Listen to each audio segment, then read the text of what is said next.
Test, test, test. Test, test, test.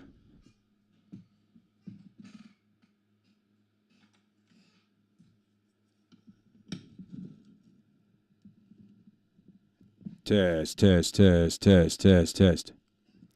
There we go. That seems to be working. Cheers. How's it going, folks? Peace, love, and a mighty basket of kind for you. Hope you're having a great grand rising. Hope you're living the authentic life. Hope you're living it right.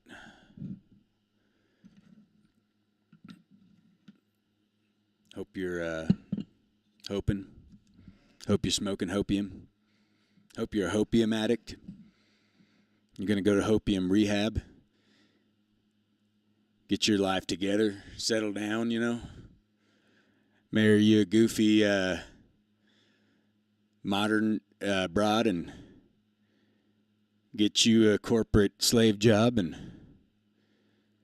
saddle up your robot horses and giddy up, if you know what I'm saying. You know what I'm saying. We're going to do this shit. We're not just talking about it. We're ready to fucking kick ass and take fake, fictitious corporate straw man names. You know what I'm saying? Brodowski.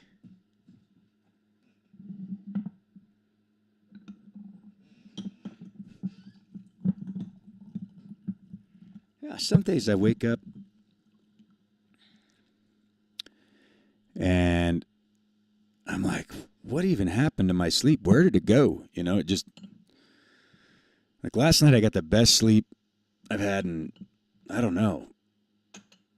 But it was short and it was just boom. Boom, pop up, full recharge, ready to go. I like it when it works that way.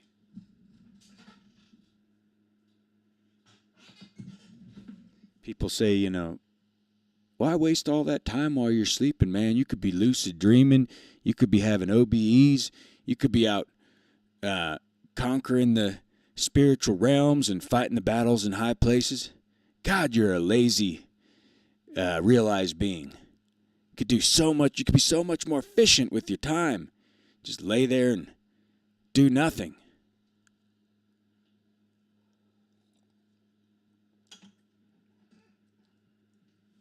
I'm not defending it. They might be onto something. But I do enjoy a restful sleep, you know, just relaxing, restful slumber of gluttonous apathy, or perhaps just well-deserved release of attachment to need to do anything. Because in this society, they don't give you much permission to find that space or to even hold that space, right? If you try to hold that in your waking state, some asshole is going to give you a parking ticket. Some asshole is going to give you a fucking bill you never, you know, collection. Something's coming out of left field, right field. You know, they're going to catch a foul ball to the forehead. Baseball analogies. I have no idea what I'm talking about. All right, this broadcast's over. I'm sorry. From here forward, we're going to do reflections of a silent man, and I'm no longer going to speak, and I'm just going to sit here and wait in anticipation of what will not be said. Thank you very much.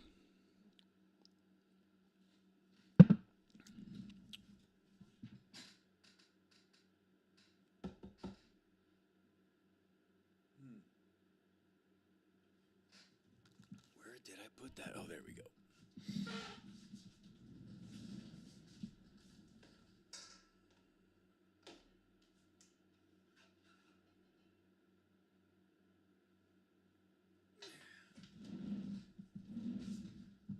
So, for the first time since my 20s, I've gotten down my weight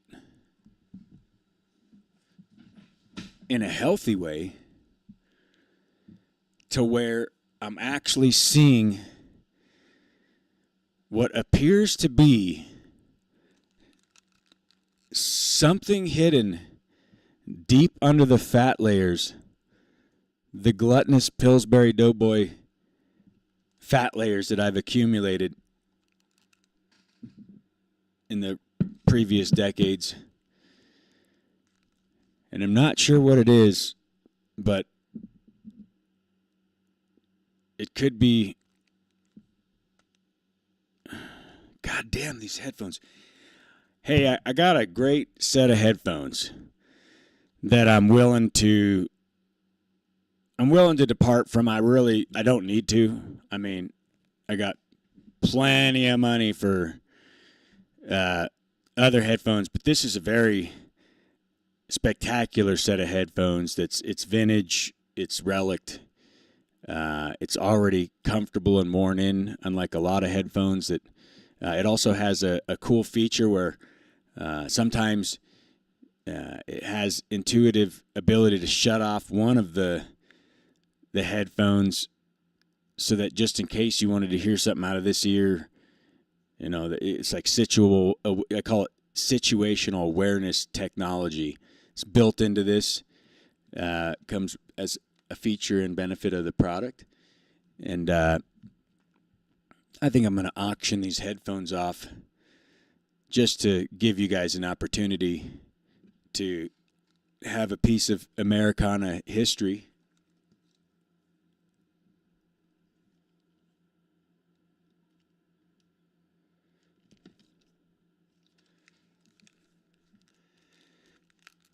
And we won't be cleaning them. We'll keep all the ear grease and nasty accumulation of biology and mites and nefarious viruses that could be on the ear muffs. And by muff, don't think too hard about that when I say muff. Like, I know you're like visualizing being on a boat out at sea, muff diving, nude in the sun, and that was the first thing that came to your mind, and I'm in your mind, and you're like, how does he fucking know this shit? He knows what I have attributed to muff, and how every time I hear the word, I have a little giggle in my head about muff diving. Oh, the good old muff diving days, back when it was safe to dive right into the deep end, take a full plunge, a full Chad-like plunge right into the center of it all. Oh, those days are gone now, folks. Now we got robot technology STDs and sex bots to replace all that madness. Ay, ay, ay. What a terrible, disgusting world we came from, where humans used to interact and communicate locally and didn't use the safety of this layer of love that we've created to be a intercessor, if you will, for proactive, productive communication, which is very considerate and I would say altruistic of the governing of my mental to help subsidize and create corporate monopolies to allow this to be a catalyst for the productive communication that we're having now through these panels, which is like really a great example of, something. And on that note, let's move away from the muff diving thing, because I could talk about muff diving all Grand Rising. Like, that would just be low-hanging fruit, And I'm not looking to grab the fruit like our fearless El Presidente. But he's busy, blowing shit up right now. He's not grabbing a lot of fruit at the moment. Well, he might be grabbing some fruit. He's got to He's got to do something in his downtime. There he is playing video games, grabbing fruit. It's a beautiful day, folks. My funny Valentine. It's August 19th, which is an incredible day, a beautiful day, better than average as far as I'd say. And I'm thankful to be here. I'm appreciative to have the opportunity to stare at this black box and attempt to transmute the energy that's being projected me and then project it back as something beautiful in equilibrium that's balanced and actually has an order to it. Because, see, you look at the world now and there's not a lot of order to it. You know, they'll tell you there's hierarchy. They'll tell you there's systems in place and that there's certain people in charge and they've got certain function and all this. But then as you peel back the layer a bit, you realize these people really aren't in charge. They're just puppets. And they'll tell you that. They'll say, well, you know, the trillionaires just, you don't know who they are. There's been trillionaires for a while. And that makes complete sense, right? If you have a smoke and mirror system where you have that Wizard of Oz behind the curtain pulling the levers, well, you also put a dummy fake mock Wizard of Oz over here so everybody thinks this one's the one they got to focus on when the other one you don't even know where it is and who it is or what it is. So you tell people the story and then you give them a puppet that's being directed by a puppet, directed by another puppet.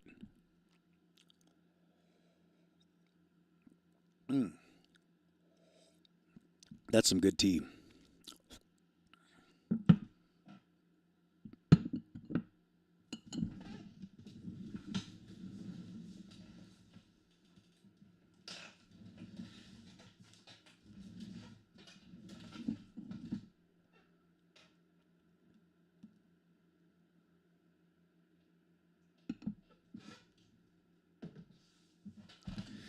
But I'm going to tell you right now, with all the intel that I've gathered in the last 10, 15 years, and all the experiences and friendships and different things that I've encountered, and a healthy dose of tribulation, struggle, unexpected, unfortunate circumstances, people kicking you right in the balls that are supposed to love you, systems ripping you off. It's like I could go on and on and on. And I think a lot of people have experienced that, the enslavement mindset that people adopted so quickly as we went through the pandemic and all this nonsense. And it seems clear to me, if you ever looked at anything other than the Bible, but some of these other books around it,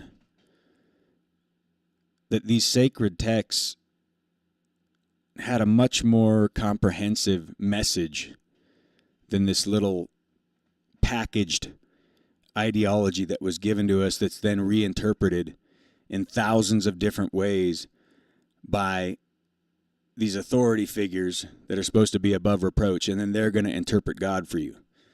But that is an easy thing to observe and to acknowledge.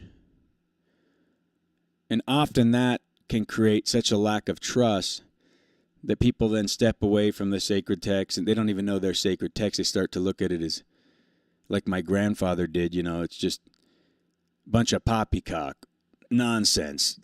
I'm not going to read that bullshit because he saw the contradictions. He saw the hypocrisy in it. And in one sense, you could say, well, good, It's like you don't need a narrative that's propaganda, that's programming. But on the other side, so many people have been indoctrinated into it from birth because these type of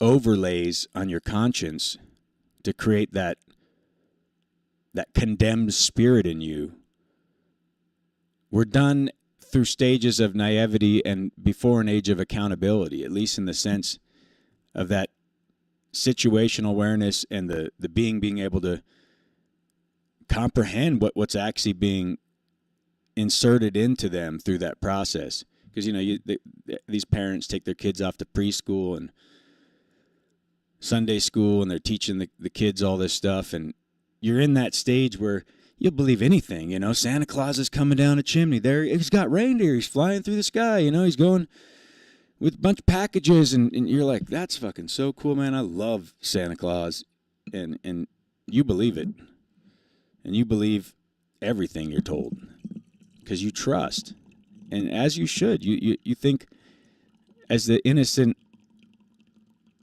innocence coming in, those that brought you here, that claim that they're going to love you and do right by you, that they have the best of intentions. But if these people don't have the best of intentions for themselves, even if unconsciously, subconsciously this is happening, they're still making a decision for you as a byproduct of their own lack of willingness to be disciplined. And so they're handing off these generational curses where you're now holding this energy signature that's not fleshed out. And if you're a seeker of truth, eventually you're going to have to peel back the layers of that and unindoctrinate yourself, or figure out a way to reverse the curse that's put on you of that condemning spirit, that you're somehow insufficient before the eyes of your Creator unless you go through the death of His Son. Which I understand people are very bought and sold on this idea, like, this is the cornerstone of Christianity. How dare you question? Like, everything else you can throw out, it's all bathwater. But if you say the blood, that this is the perversion of the modern interpretation or ideology of the Christ.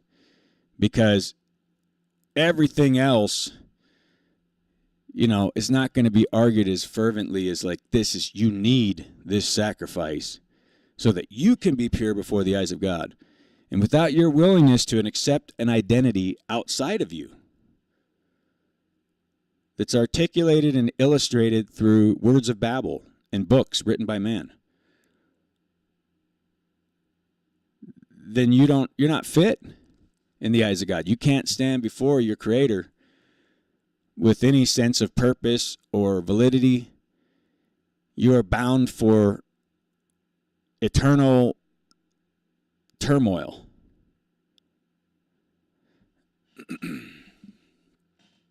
And that was done by design. Somehow these people, thousands of years, if it's, it's allegedly, but we're told a lot of things. Some of it I'll just take it on face value because I don't think it really changes things either way, even if it's true or not. But somehow these people, allegedly people, we don't really know who wrote this shit or who gave them this information. But if you look at some of these sacred texts, the Nag Hammadi codices, or you've read through the Book of Enoch or Jasher, which I haven't read them thoroughly, but I've definitely perused through them and meandered through them, or like the Apocrypha of John, I think it was. That one, that one talks about the Matrix. Look into that. It literally spells out. So these people knew about simulation theory, Matrix. They were contemplating all this shit thousands and thousands of years, and we're just re-waking up to the same cycle, the same loop, because it's a age of awareness. It's the unveiling. That's what the process we're going through in a lot of ways is everything's being brought to light as it was foretold. But in that process, what we're finding is there really is nothing new under the sun. All these things have been considered time in memoriam, just over in perpetuity, to the point where it will be a continuum until the great work is done. That's what you're realizing. So there's a process. There's something going on here, a refinement of sorts. To me, it seems to be rooted in tremendous opportunity. Like, it's this beautiful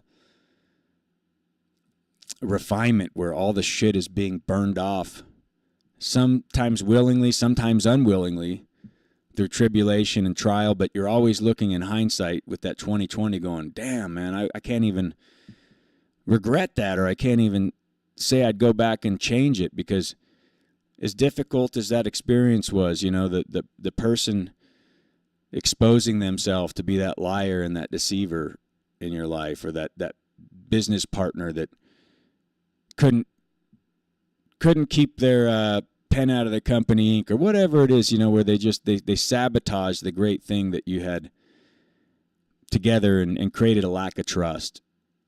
And it wasn't that there wasn't an ability for forgiveness, but there wasn't the willingness to chart that course and move past that together. You know, so you had to realize there's a season, and certain people, friends, family members, whatever, you realize it's not serving you or them. It's bittersweet, but you got to move forward. And you have to do it for them and for you. But you go through all that, the breakdown of your identity, in often cases, I think, instigated by your own discernment and choices that you make. Because, you know, the corporate slave identity, it has its downsides, but it has its upsides too, right? You know, there's features and benefits that go along with that create comforts that once you depart from that realm and that way of doing business, you don't get the assuredness of the daddy corporation that covers your medical, is, you know, matching your 401k for retirement.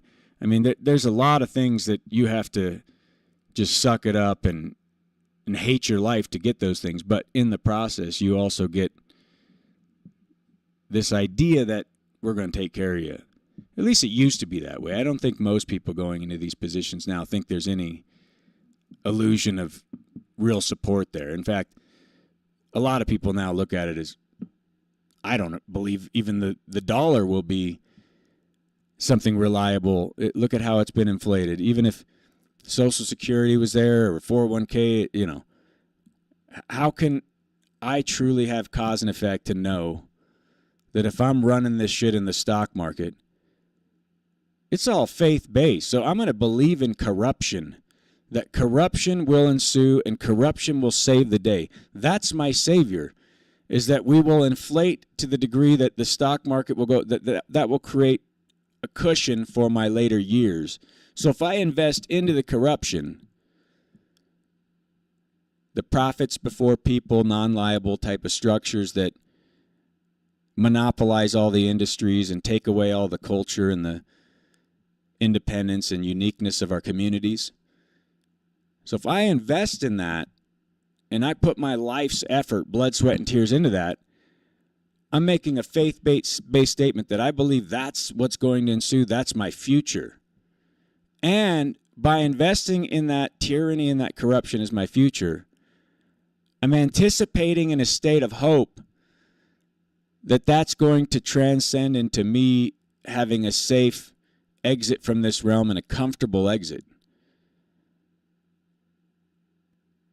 while building the, you know, brick by brick as an inmate in this asylum, the prison for my future generations and the future reflections of myself, my children and my children's children.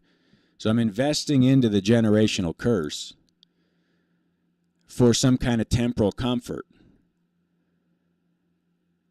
And maybe people don't articulate it to that level, or they don't see it to that extreme, but plenty have seen enough of what's revealed to say, it's evil enough, I'm out. And they're going to forego those comforts, those perceived comforts. But I know people that they're just waiting for Social Security, and that's their plan. If they get that, then they can sail off into the sunset and call it a day.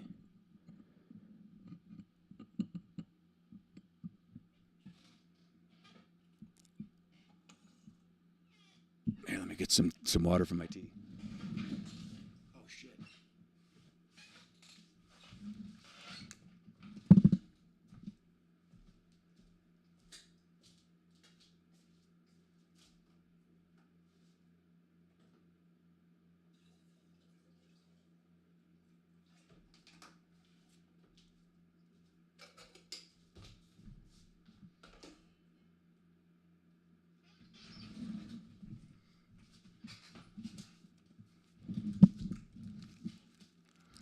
But this is the modern Christian's mindset in a lot of ways, and I'm not trying to attack anybody's religion. I know it sounds like that, but I'm just taking it at face value that, and I'm not saying all, that identify that way, but most, that's their hope, that's their plan, right?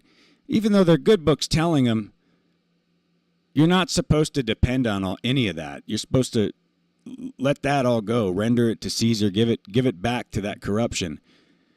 But for you, you're supposed to be set apart from that, right? You're supposed to be connected to the all that is.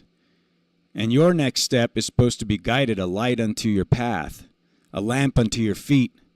So the clarity should come from within, and there shouldn't be any worry about the next meal or what you're going to do to sustain. In fact, you're just living in a state of faith, a knowingness that what is needed will be provided, and every experience is the Most High will.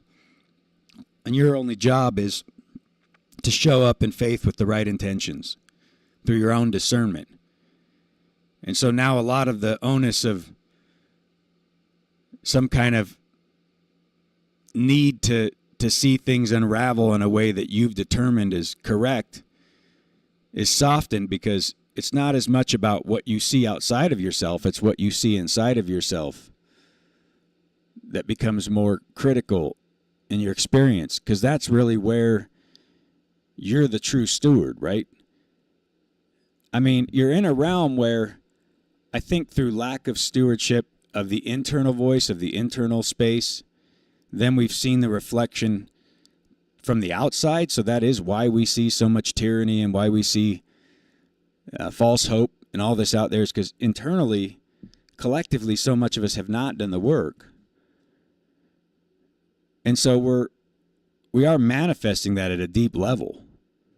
It's definitely been done as like a corralling all the collective minds, bandwidth of humanity, to tell them a vision through these technology devices to get us into these defeated type of mindsets, where we're going to put our faith into daddy government, into corporations, into systems that are knowingly fraudulent.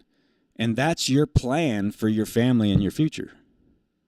And you're comfortable with it. You actually don't even put much critical thought into it, because it was just what you were told to do.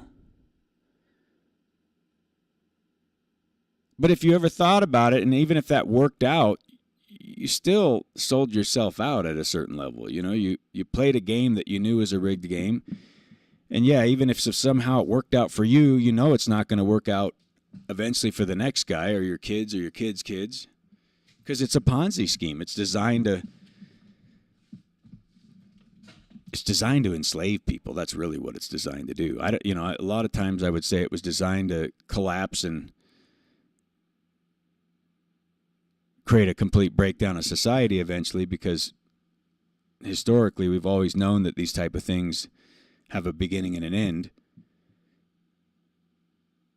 And especially when they're not significantly rooted with any morality, it's just going to turn into hedonism and the Tower of Babel all over again. A divide and conquer.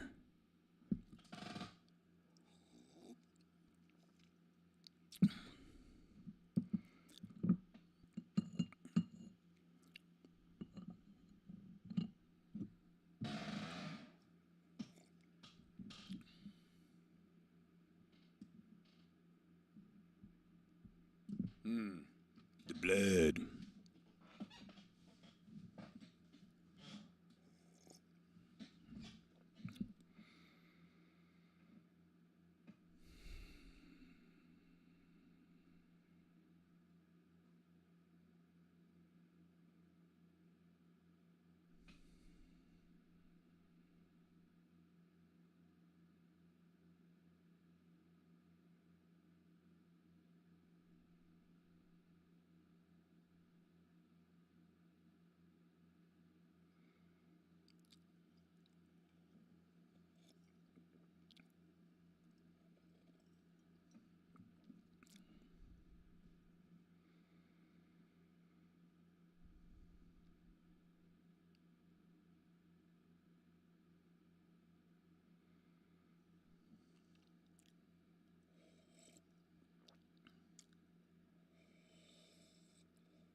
Costs are good headphones.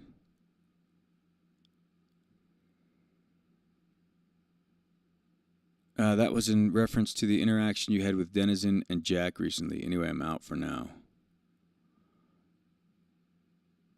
And don't go question me like a cop next.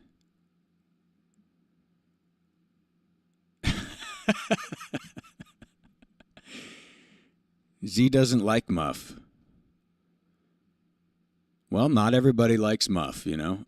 It's not a prerequisite.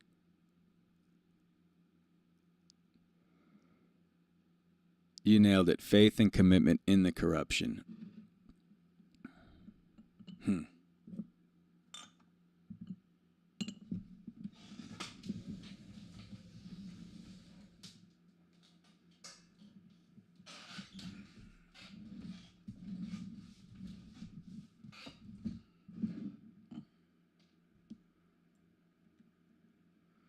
So here's the point. In case you're wondering, if you've listened long enough, like I hear Quantum Epic, she's already leaving. Like, what the fuck else do you have to do with your Grand Rising, Quantum? But listen to me. You're going to fucking leave mid-message. You didn't even let me take this full circle to bring this to some kind of completion summary. It's like you're in the middle, halfway to an orgasm. You're like, I don't need the completion. I don't need the excitement, the joy of bringing this full circle. I just wanted a half mass experience. I wanted to come in here and just, get tickled a little bit and then head out with any kind of understanding. I was just going to have you frame up everything as it is, and then that helped me to go about not having any significant change or potential to see the truth in my words. Thank you for that, Quantum. Great time to bail. You done good. But for those of you that actually are going to have the discipline and the commitment to my words to actually see this through and see how I circle this wagon of alleged truth a couple more times. Because it's just words. But why did they create that whole complex that you needed a savior? Why did they create that complex that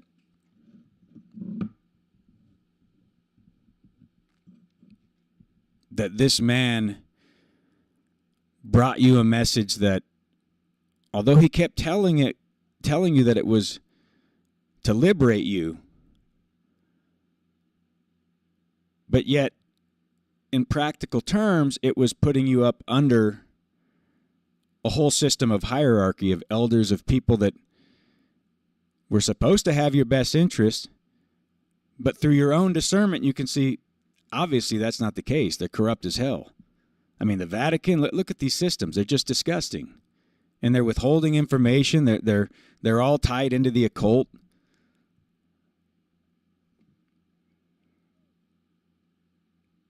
And so many have bought into this lie, right? So many believe in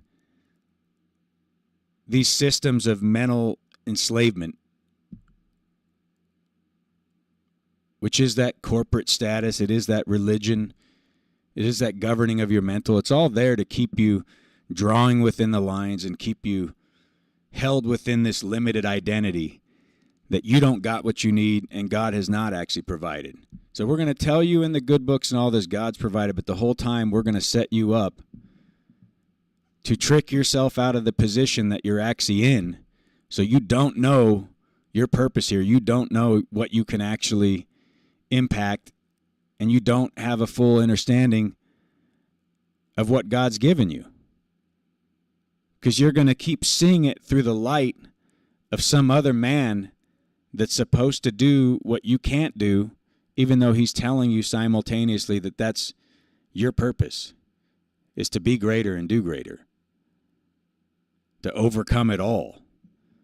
You know, that you're not leaving anything left, any stone left unturned, nothing missing or broken. It's all going to be dealt with this go around. We're not leaving anything unburned in the refinement.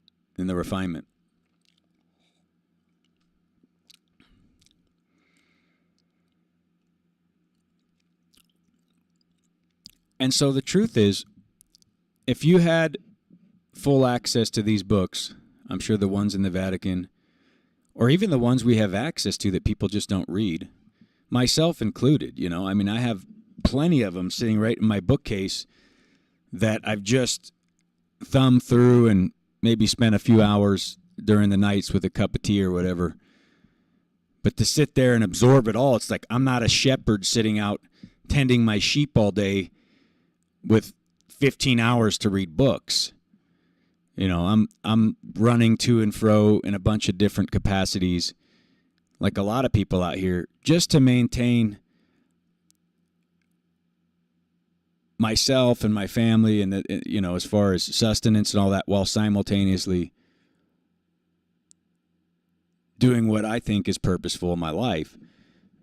Because I don't think just sitting there and reading about the past by a tree and doing nothing else but meditate is really that productive. And I think the information is all inherent to our beingness. Once you've looked at enough of it, it does become a reflection of sorts. But I think you do have to look at it, or better said, once you look at enough of it, you start to see, oh, it just reminded you and woke you up to what you already knew. It resonates, and you start to grasp, okay, my interpretation is paramount anyway. I don't need to worry about what my brother thinks or what the pastor, or this already reveals to me what I already knew. And these words, you know, this book is spelling out these different reflections of the Christed being and different storylines, just like the good book does, but a whole bunch of other alternative storylines you're going to find in these codices. And like I said, the Apocrypha John, you're going to find the whole matrix spelled out. You're going to see all this stuff that actually is corroborating what we're experiencing now. So that's why they structured these books. That's why they put because there was a premonition or a knowingness of the cycles, perhaps of beings that maybe had a much longer cycle of life, or it could be orchestrated at the very base level of creation. But regardless, it was there so that in this time, you would be looking for a savior outside of yourself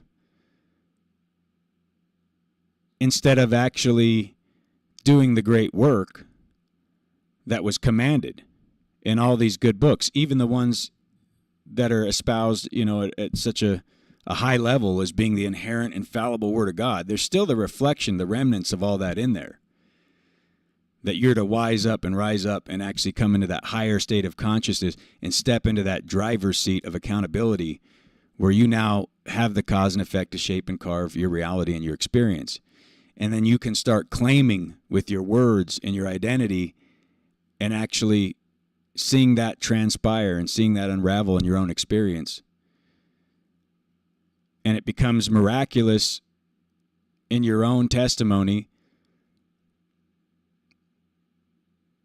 And of course, mocked and criticized by those that don't get it.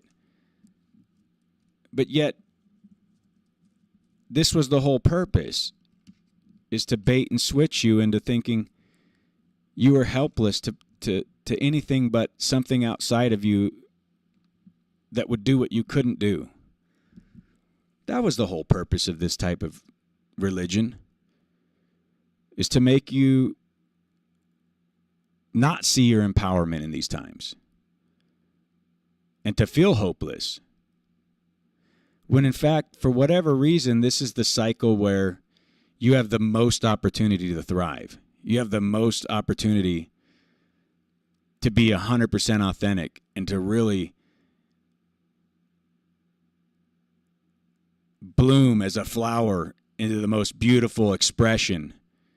And I don't know why that is exactly. I can't really articulate why this time creates so much opportunity for that, other than it just seems to be a cycle to me, in my own visions. There's just this window that we've come into where this whole realm doesn't want you to know the space and time that you're in and how much opportunity there is to thrive. And everything's trying to tell you this message that it's imminent doom. You can't have anything or be anything because it's all corruption. There's nothing you can do about it. You don't have a voice. You don't have an impact.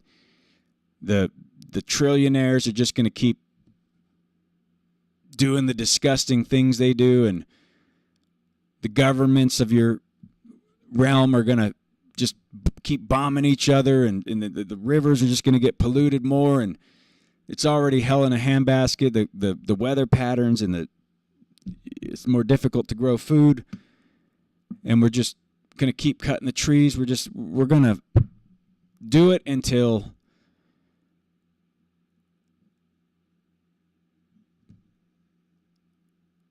the society destroys itself. Because that's the trajectory we're on, right? So we're just going to see that through, and you're just going to have to experience that ever-impending decline, which means things will just get worse and worse. That's the message they're really selling you. If you look at it with logic, you know it's a Ponzi scheme, and everybody's bought into it. Nobody wants to question the hypocrisy or how this shit doesn't actually do what they're saying it does. Or they got us so divided that even if you're doing that, you're just like this little pissant pissing in the wind and nobody can hear you. And that's the identity they've rooted into the common man, is that you are just that pissant pissing in the wind.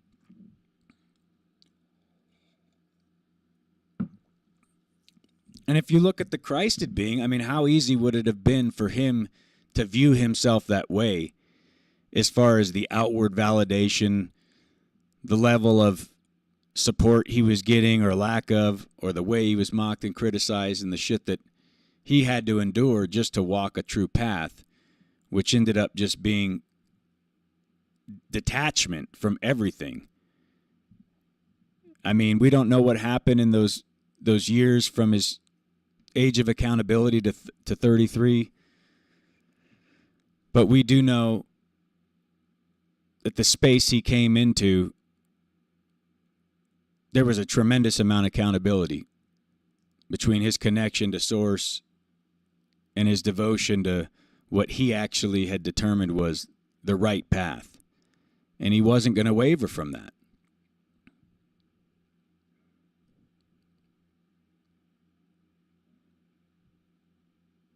But in these times, to me it was clear he was offering that mindset for these times. And that's the bathwater to all these Christians. They don't take on the mindset of the Christed being. They take on the indoctrination of enslavement that this dude is my savior and that's all I can wait for, is for him to do the great work. But the gift was that mind sight, literally mind sight, of being able to see the available peace, if you will, in a Talcottian term, or the available abundance, or the available strength of your faith to move the mountain, to create what's ever needed, to change the very substance of something into something completely different, just off your free will. And most people can't even conceive that they would have that type of interaction with their reality because they're so disempowered that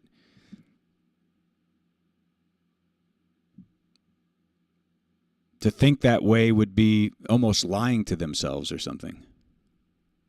They've never been given any kind of permission to think otherwise.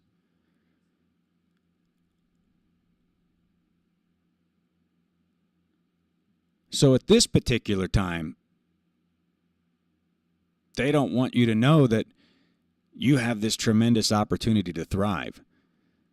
While coincidingly all this nightmare is ensuing and all these people are devoted to their shenanigans, see, they want you to identify with that you're on that train. You're on the disaster train. I'm American. I identify as, patriot. I'm voting hard next election cycle. I'm going to get in there and get me some Kamala action next. We're going to try this again. You're going to buy into it. Bite down hard like this is our only hope, man. We got to use the system that, the same corrupt system to fix the corrupt system. But if you've absolved yourself of all that, then you're not in that condemning spirit and that mindset that the Christ came to pull you out of. The good work has already been done in you, which is why you went through all this. That's why you unindoctrinated. That's why you took a stand. That's why you drew a hard line. That's why you started operating differently. That's why you didn't care what people thought when you made the choices you made to become the man or woman that you are. Because you knew there was a greater purpose within you, and you knew there was a greater judge than the judge of this world. This world was not a righteous judge, but there was a righteous judge within you. And you had to be considerate of that.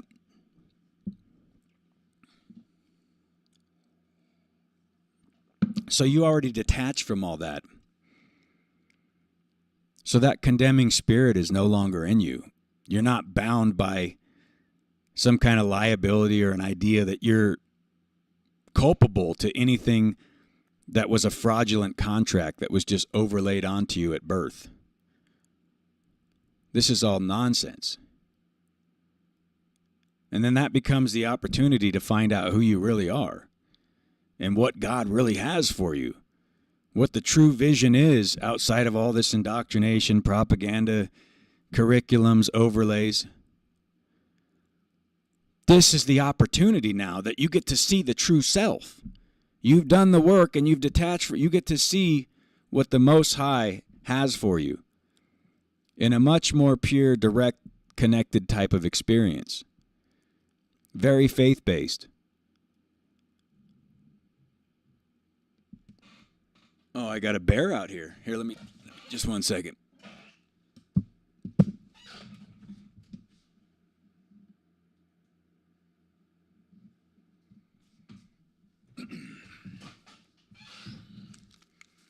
Yeah, I got a little teenage bear out here, but I can't show you because this is a laptop computer and it's hardwired. I don't have Wi-Fi here, so if I turned it, the cable would go off. But I wish I could actually turn the camera right now because it's kind of a cool visual. Although we've had so many bears here this year, it's not really anything that strange. I mean, I've probably seen a bear at least every other day for the last couple months. Maybe not that much.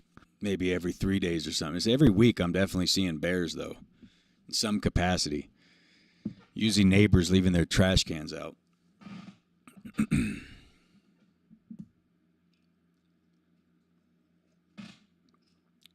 Shenanigans likes pie.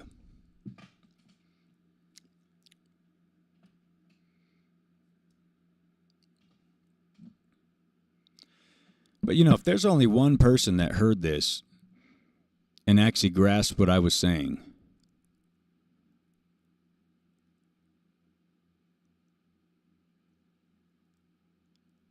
you could only imagine the ripple effect that would have in the human consciousness. Because when you see something so profound within yourself, and you realize you could never offer that to somebody else, in the sense that they can't have your perspective or see it, even if you wanted them to. They can only find their own truth within their own walk and their own perspective. But you're trying to reconfirm at a human level, at a brotherly level, with that love and empathy for their own struggle, that there's something so much greater within you, that if you'll cultivate that, and you'll take your energy back from all these succubus leeches and these things that are just siphoning off of you, off of your light and your joy and your peace and the true happiness that can only come from within. They've been using that to build this mental prison for you and around you and for everyone, your family and all that. When you take back that energy,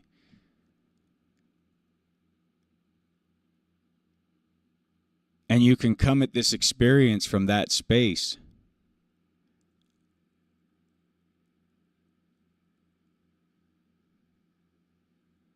there's just such an amazing anticipation, at least for me. I can't speak for others, but I wake up so excited about my day. I just have an amazing life right now. I have such amazing friends. We're creating the most amazing music. I live in paradise. Everything I need is provided. I live a minimalist, very basic life. I don't need much.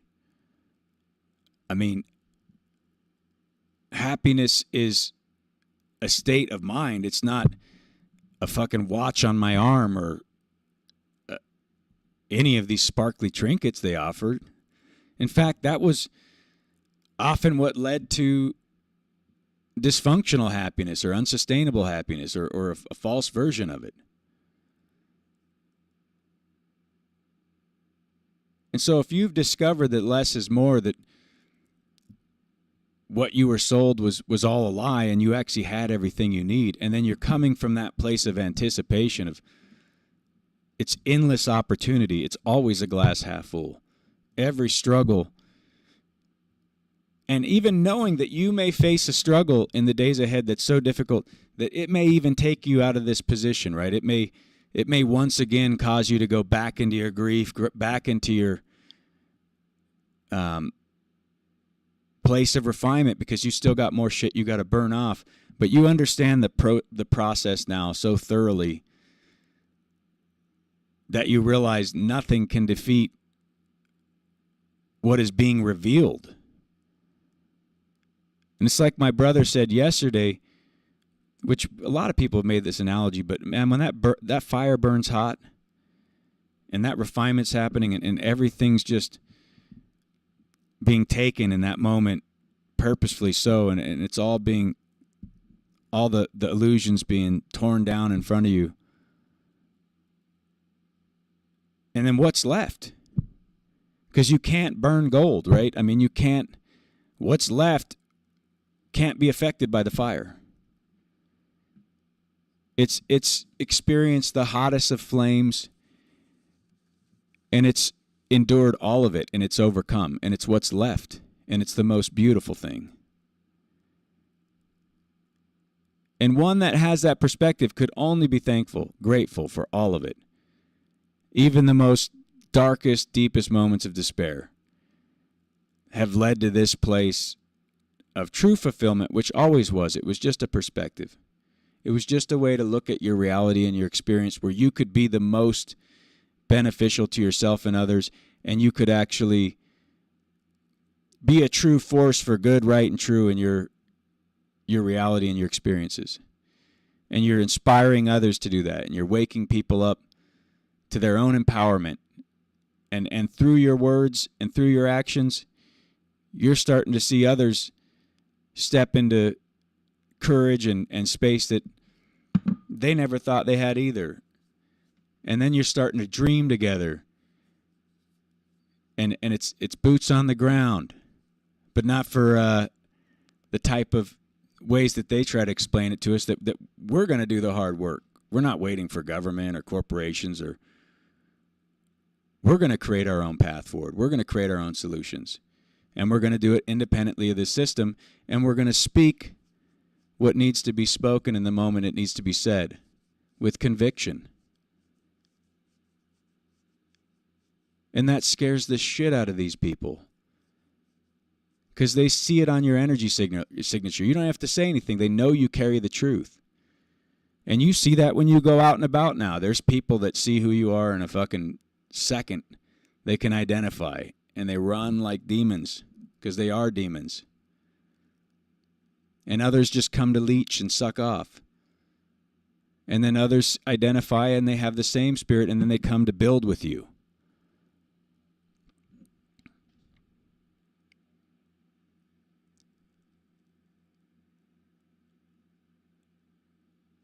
But I'm seeing the most absolutely beautiful sky right now you've ever seen. I don't know if a hurricane's coming in, or the sky is so dark and dreary looking, like it's just about to lightning and storm, but it's so beautiful. Coming through the pine trees and just the way that's all setting itself up. Nice little breeze blowing through.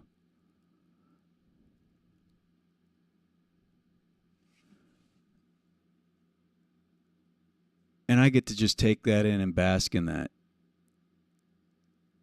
And I'm very thankful and very grateful to have that perspective.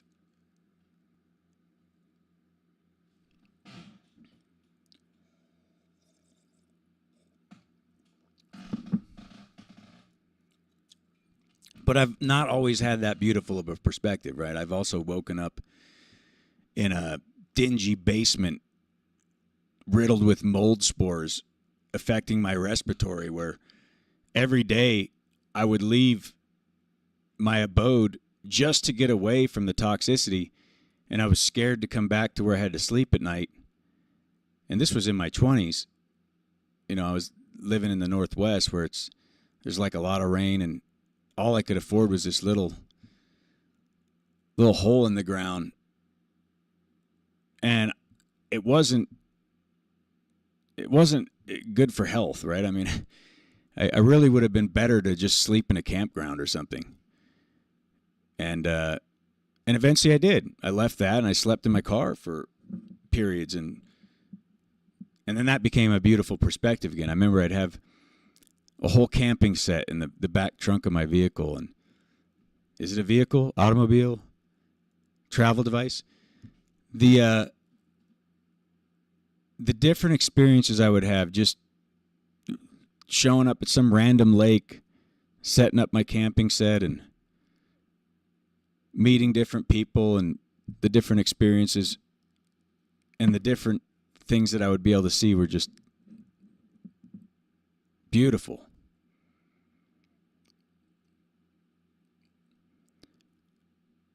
But I don't think anything compares to the beauty of seeing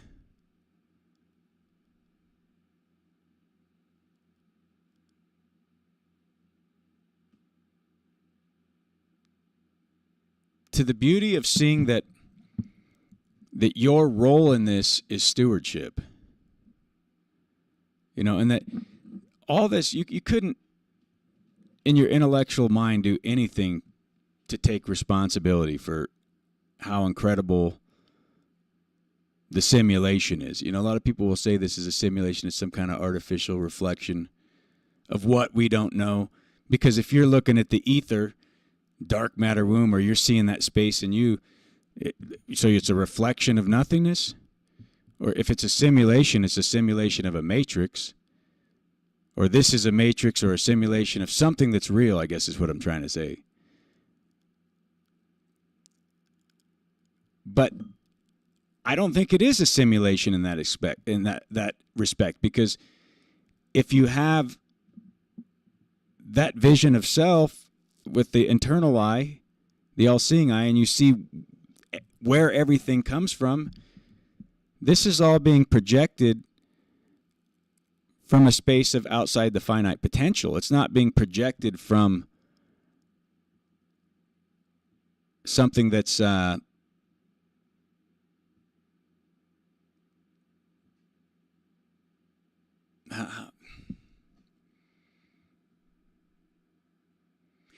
okay, so if these sacred texts are true about the Matrix, and the movies are being told to you that we're essentially in a Matrix,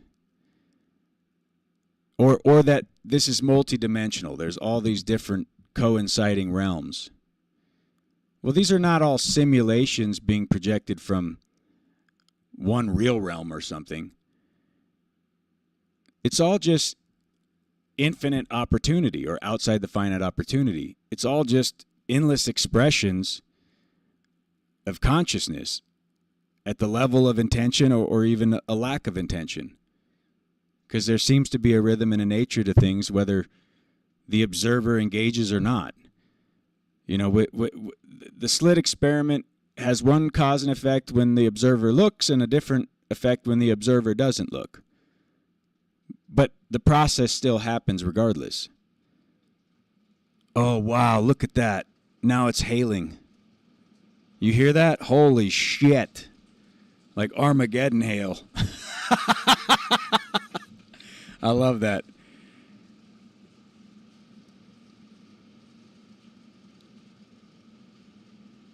Well, let me give you a account number to transfer the cash into. You tell me, and I'll be a steward of your finances while we work this little arrangement out.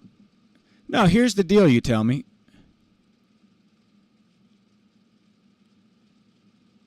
We buy 200 acres,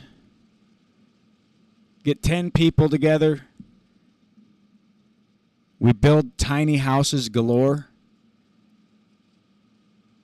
I mean, it seems completely realistic to me. I don't see what stops us from doing that as a people, if that's what we want to do.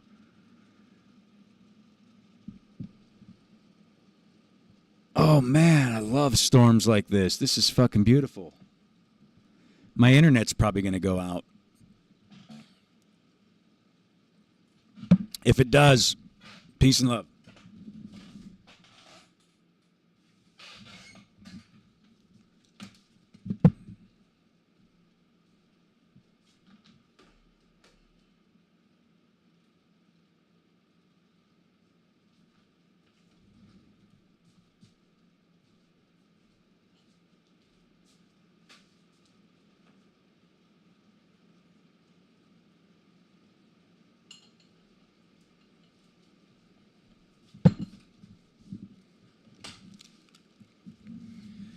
But they don't know what you've unlocked in yourself. They don't realize what you realize. They don't see through the lens that you see. They don't see the opportunity. They see it all as despair. Everything's going to hell in a handbasket. It's all for naught. There's no purpose.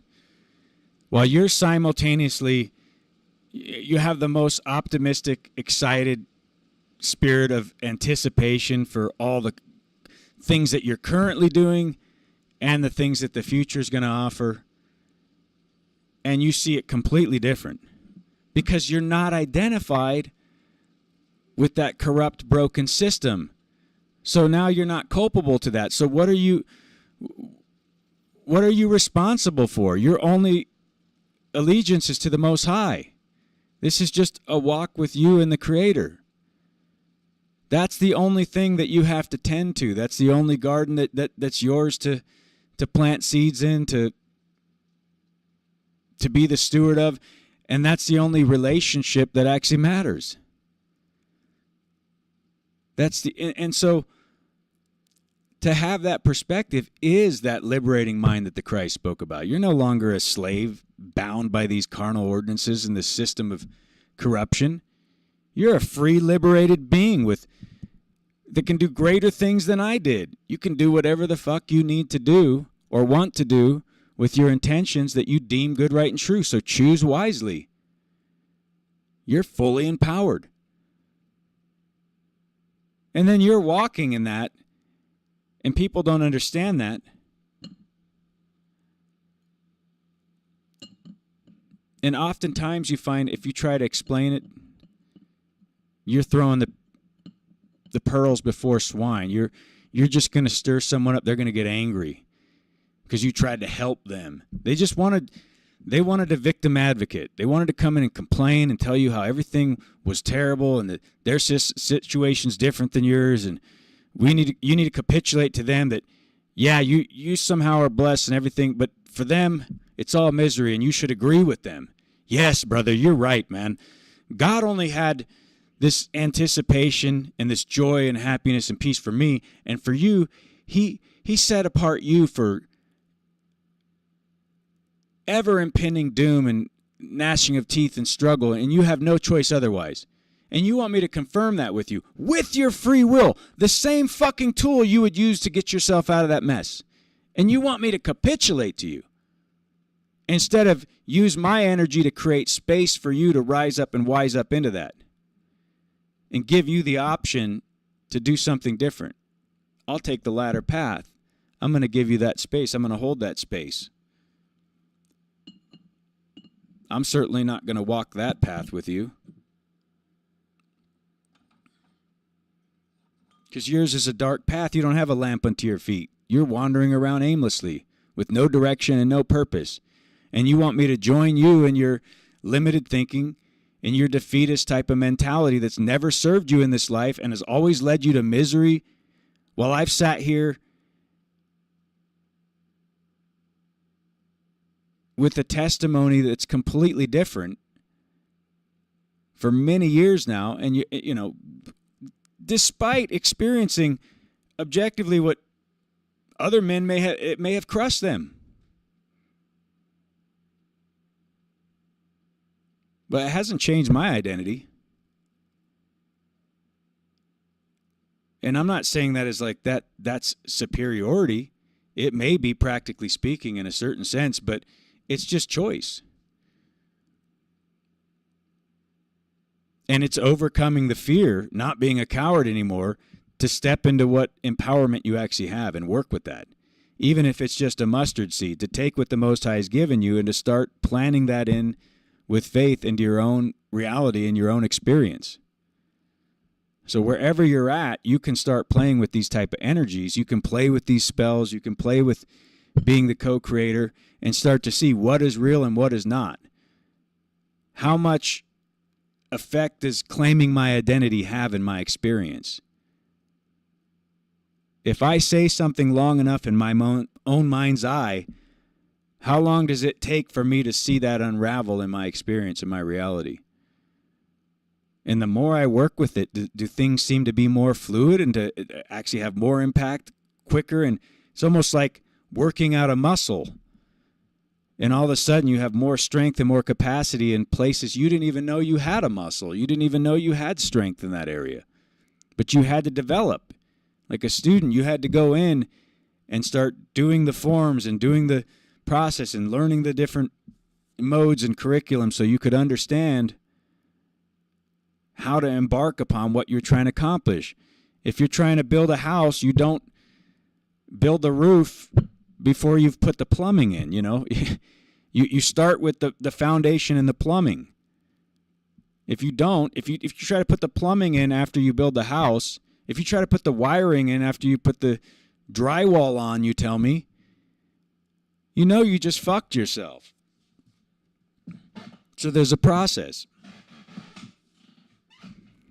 You tell me wants to get out of Kansas City.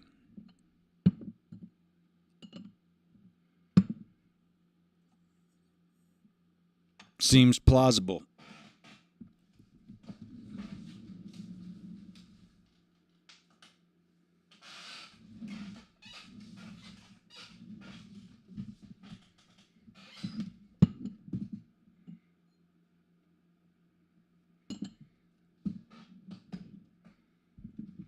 Why would I want to do panels again, Quantum Epic?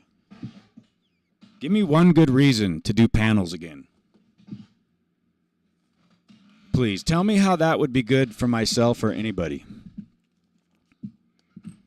What positive will be accomplished by me sitting on a screen and taking away from all the shit I get done in a day, all the things that I'm pursuing that are purposeful and uplifting and meaningful to me, to come here and devote regular consistency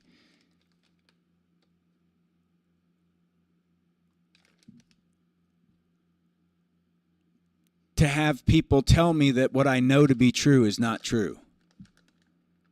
Is that what I want to subject myself to? I'm going to say the same shit, and people are going to sit there and try to convince me to capitulate to them that their self-lack mindset is superior to mine, and I should just bow down and agree with them that everything sucks and it's all hell and I have no hope and God sucks, you know? That's really all they're preaching. At some level, it's some aspect of that. It may not be in that totality. Maybe they're just locked into one part of this limited thinking, but it's, you know, don't have a testimony of completion. Don't have a testimony of fulfillment. Don't have a testimony of nothing missing, nothing broken. You can't claim that in this realm, you fucking son of a bitch. That was only for the Christed being. He was the only one who could have that. How dare you follow in the footsteps of a man who had courage and had some balls? How, the audacity of you! You piece of shit! You know, and it's like, oh, yeah, I just want to sit up here and have people tell me, because that's what it's... This mindset I have only triggers this self-lack mindset, because it shines a light on their own desperate, pathetic choices they've made that they're not even willing to take accountability for. And they become, I've seen it, they just become angry and mean and vindictive because they're so jealous that you're not living their way. And that you accepted what the Most High had for you, which was better than what they accepted. They didn't even consider what the Most High had for them. They just trusted the system, the pastor, all the shit, and they want to blame you because you chose something different. You exercised your free will in a different way. They don't want to learn from the result you're getting. They don't even appreciate what you have. They think your life sucks because you don't have a fucking Bentley or a Aston Martin out front that you can parade around like this validates you anyway, or this gives you some kind of accredited status where now you have a right to speak. They don't even see you as valuable because you don't have the sparkly trinkets or the trophies or the accreditations or the fucking plaques on your wall that say what you say is viable or warranted. And 30% of the time, 33% of the time, you're experiencing that. People come in and they say, well, this is only to be interpreted by the elders. You're not qualified to speak on these things. You don't have a proper education in these subjects. So, you're just too stupid to have an opinion on anything. You haven't been indoctrinated enough to know what to say, to know what you're supposed to repeat.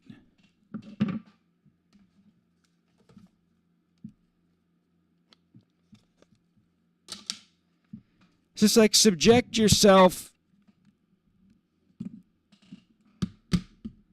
to something. I don't know if the panels help anybody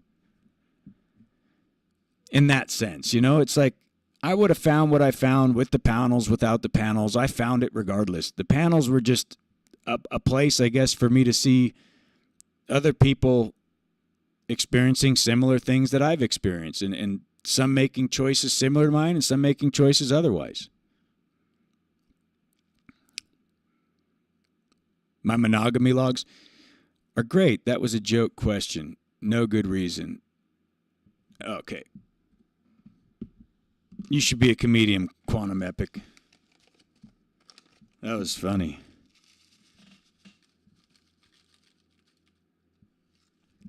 He's going to joke about me starting panels up again. Ay, ay, ay. Nah, I don't think I'm going to do that. All you people just want to interrupt me in the great things I have to say. I get on a panel and I got to fight for bandwidth when people are speaking nonsense and they should be listening to the beautiful words that I have to present. This is my opportunity to just hold all the bandwidth for anyone that wants to actually hear what the fuck I got to say. Because if I speak amongst a crowd, there's going to be a bunch of opposition or a bunch of chaos and a bunch of things trying to color my words or to be the antagonist or to...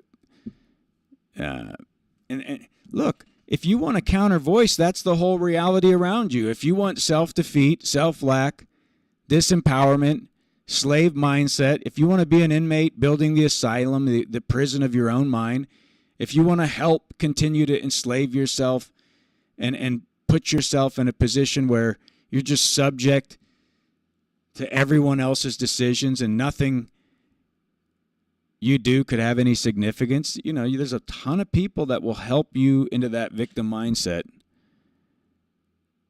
And 90% of them are who will come into a panel. And they don't really want an alternative mindset. They love their religion. They love their slave job. They love their fake little government family where it's all just ordained by the state and everything. You know, they love giving up what they know to be true for safety. They love identifying with non-liable corporate fictitious constructs in their mind that aren't even real, that are just there to show them how they're being fucked, but they don't even have the capacity or the comprehension to think about it enough to see that's probably not a good thing to have all my investments in something that's non-liable. And the only thing that becomes liable is the governing of my mental. That's the safety block, is the thing that's putting a stop block on my own mentality and my scope or capacity for seeing truth. I'm going to get some tea here.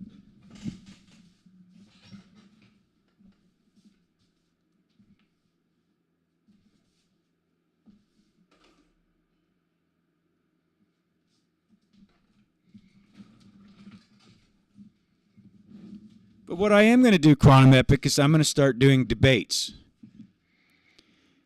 And the first debate that I want to have is, does life suck or is life cool? I'm going to be on the life is cool side. And I'm looking for someone that is vehemently opposed to me in my position and is dedicated and disciplined in their desire to quantify and calculate reality as sucking. And then we can argue about it. And maybe I'll just be open-minded. Like, look, I'm willing to change my position. If you can convince me that reality sucks enough, then maybe I'll come over to your side and agree with you that everything is shit. Because this great mindset of abundance and joy and peace that I have is boring as hell. So I'm hoping to have you convince me that everything sucks so I can spiral down the rabbit hole again and reincarnate into another one of these reflections. For edification, you know, for self-improvement. At the spiritual level, for the soul, you know, it's a worthwhile process to convince yourself that you have no influence, you have no options, you have no choices. Free will is just an illusion.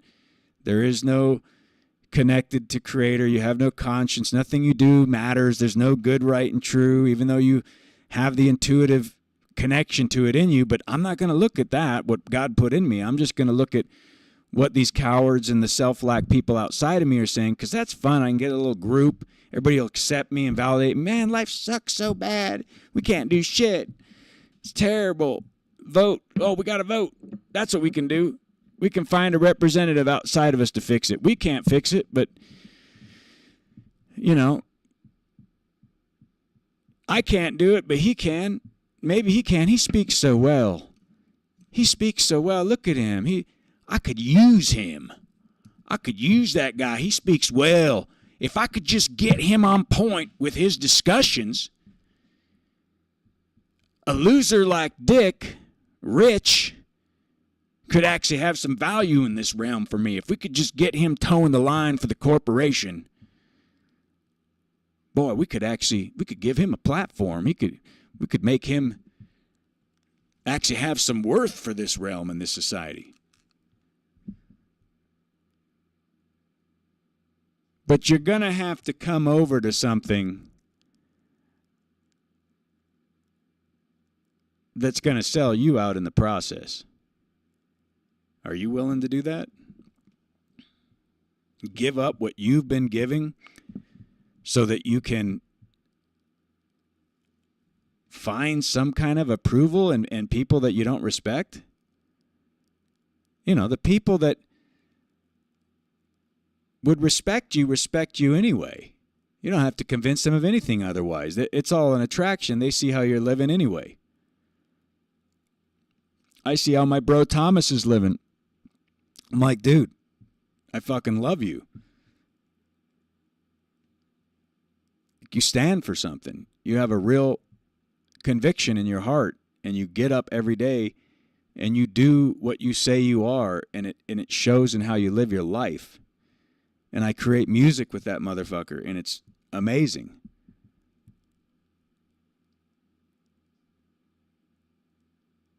I get to do that. I'm grateful as hell, man. I'm so fortunate. You have no fucking clue how lucky I am, how great the experience of my reality is, being able to freely create and do what I was meant to do. And maybe, that's not a huge testimony to people because they would see it as so insignificant. Like, my music is not hugely impactful right now, right? It's not transcending the multiverse and the technology and the space and time to where everybody's hearing the message in the song. But my story's not told yet. It's not done. You have no idea. You can't limit the capacity of what I'm doing right now. You don't know what's unfolding. I have a vision. I'm not even going to speak about it. The only thing I know is the people that I interact with, they have the same vision. And we don't sit there and talk about it all day. We've just had enough brushes against each other's consciousness and light to see, dude, we're on the same track, man. We know what time it is. We know what's happening right now, and we see what the potential is, and it's our time to thrive. And I'm not going to shy away from that. I'm going to step into it. There's too many times I've sold myself out. Too many times I've accepted less for myself and others. Too many times I've been the coward. I've not been willing to accept what was already given to me by the Most High because I was just too intimidated by it, too insecure. Which, actually, I wasn't that. That would be a good thing if I was secure within. That's the play on these spells and these words. Like, the best thing you could be is insecure. If you were secure with what was inside of you, everybody outside of you would maybe look at you as insecure or whatever, but they don't have a concept that, it's not actually about what they think. Because if they actually knew what it was about, they would be claiming their own identity and not worrying about trying to frame you up like they did to Jesus. This is what all these fucking clowns did to Jesus. He's like, who do you say I am? I already told you who I am. I told you from the beginning, from the end, before Abraham I was. I am that I am that I am that I am. It's not enough for you. Who are you going to? You're going to add something to it because you don't know who the fuck you are. So you're going to sit here and tell me who I am till you're blue in the face. And I'm going to put the hot potato right back in your hand. Now condemn yourself, you bitch. Tell me who I am. Because you're just judging yourself by doing that. That's all you're doing. You're not doing the good work yourself. So you're going to take a man who's already doing what you're not willing to do and take your focus there to try to convince him to come back into that self-lack. You don't want to step into the space and the energy that he's creating for you because you're not willing to create it for yourself or others. So you'd rather tear that down because misery loves company. Just something to consider.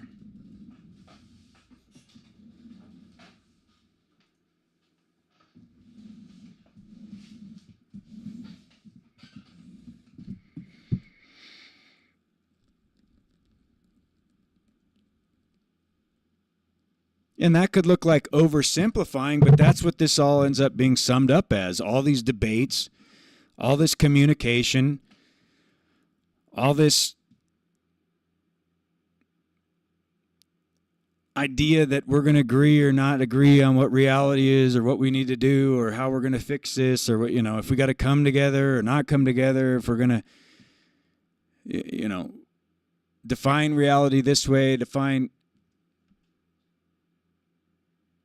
it's all coming down to, is your glass half full and in the process of overflowing, or is your glass half empty and in the process of spiraling into utter desperation and never-ending self-lack?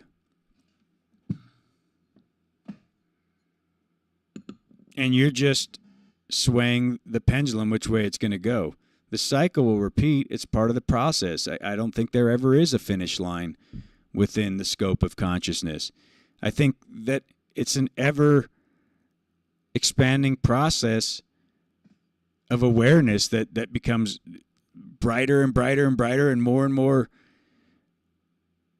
profound. But in what space and time? Then again, you're just using limited concepts to describe something that's not limited. It's not bound by that type of reflection or way that you want to frame it up. It's just words. But it will continue. It's not a beginning and an end to what you are. That's what the dude was saying when he said, before Abraham was, I was.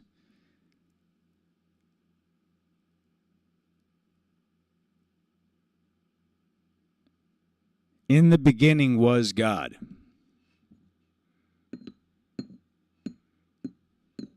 That was the first lie in the good book. There was no beginning to God.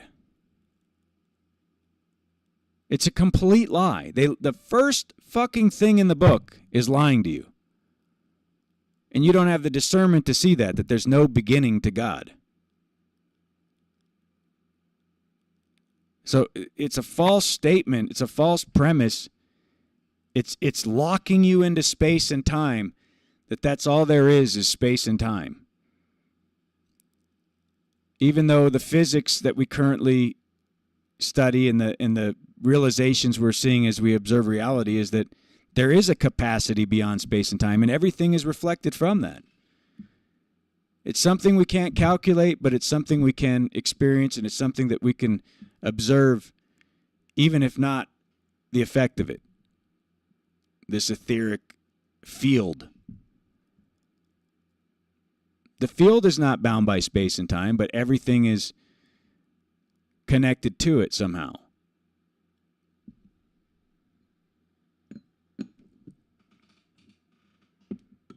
Yo, what's up, Plasma Void?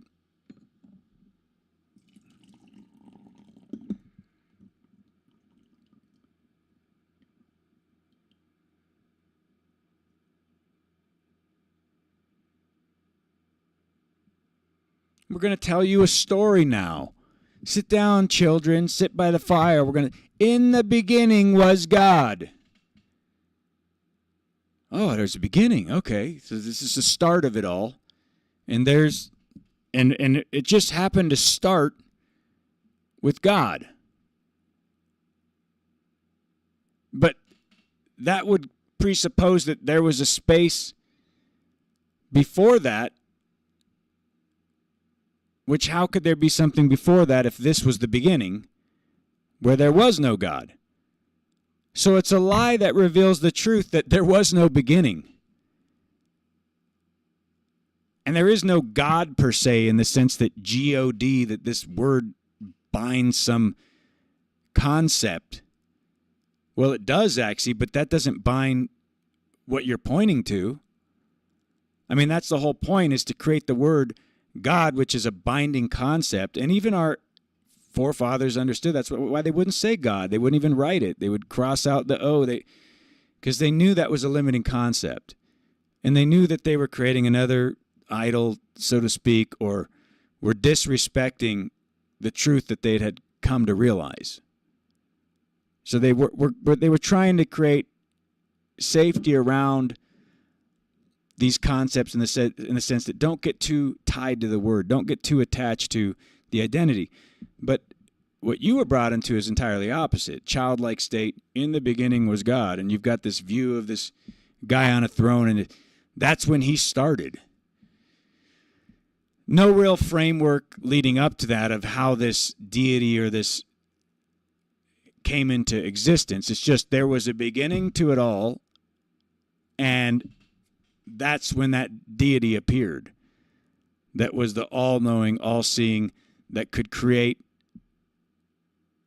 with emotional tendencies of judgment and jealousy and wrathfulness and enmity, and that's what started at the beginning. It's just bullshit. Use your own intuition. You know that's a holy bunch of horse crap.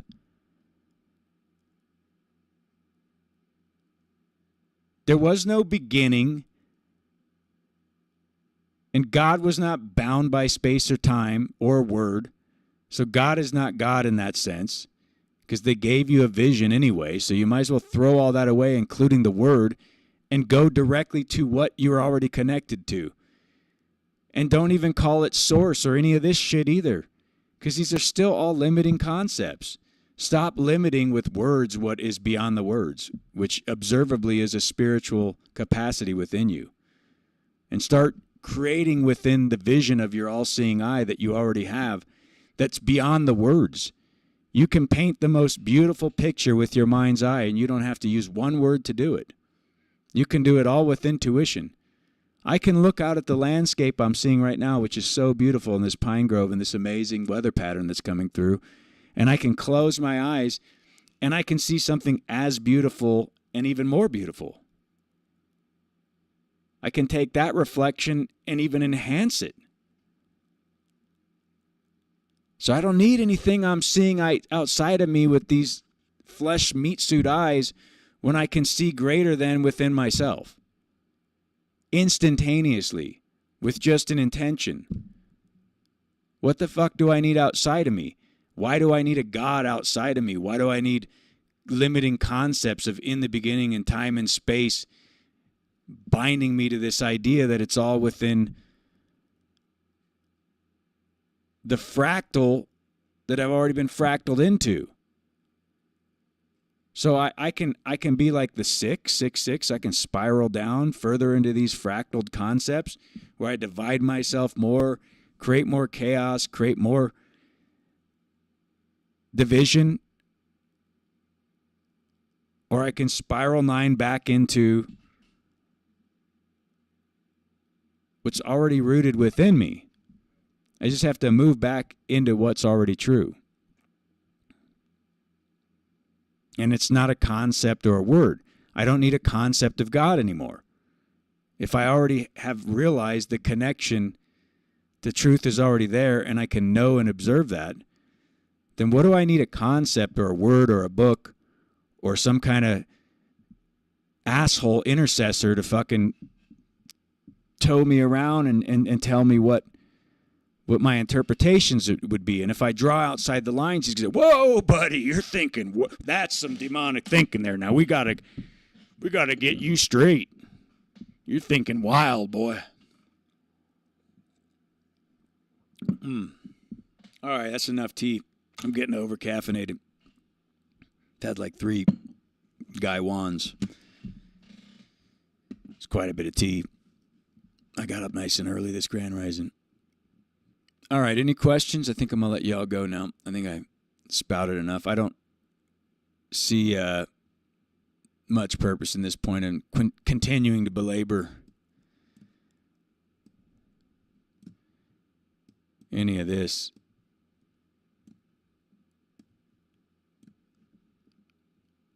And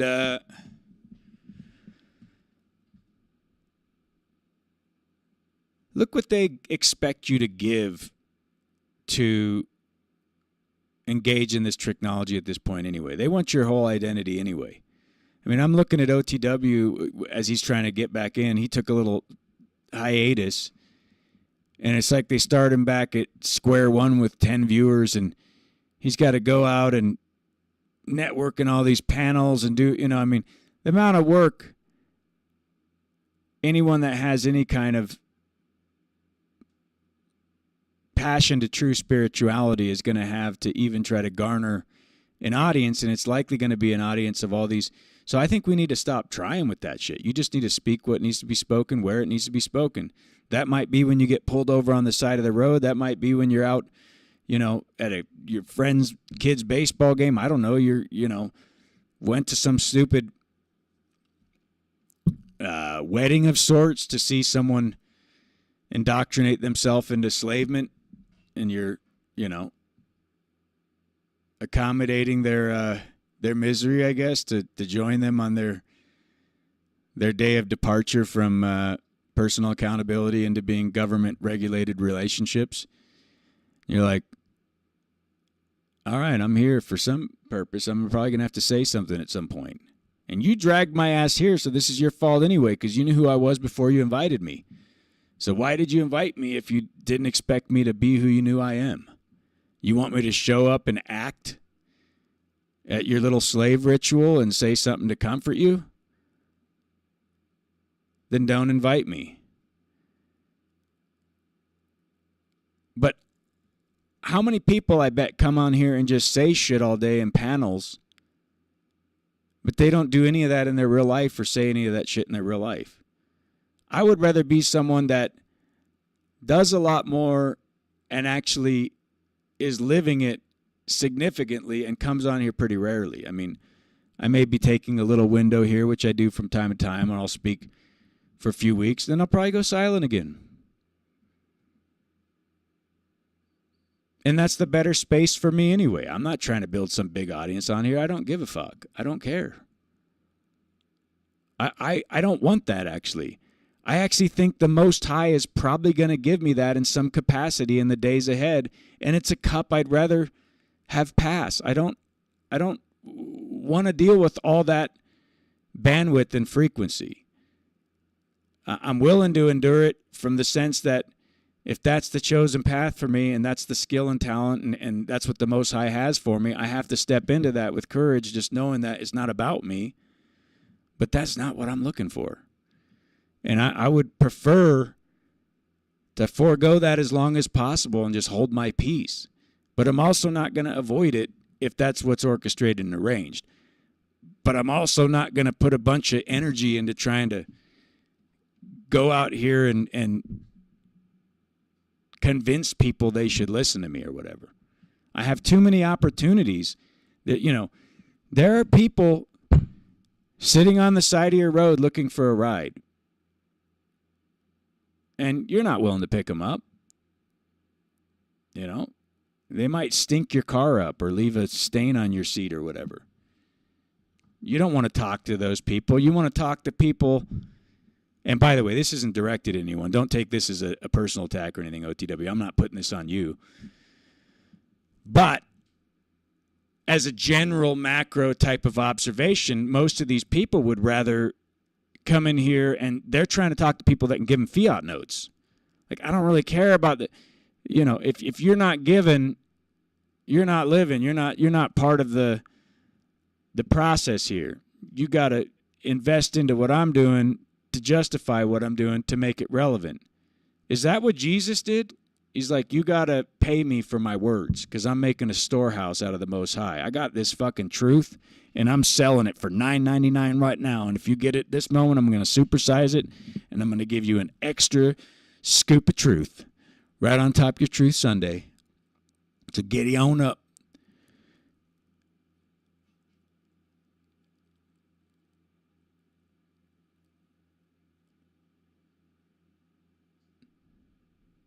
The Most High does not need me to do that for any of what I do to be relevant or to be heard or whatever. If anything I'm saying is meant to be heard or anything I'm doing is meant to be seen, it's all going to be brought to light, including my own corruption and my own hypocrisy, if that's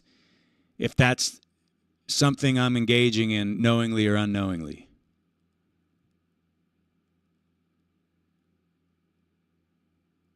You know, I look at my path and where I've been corruptible, and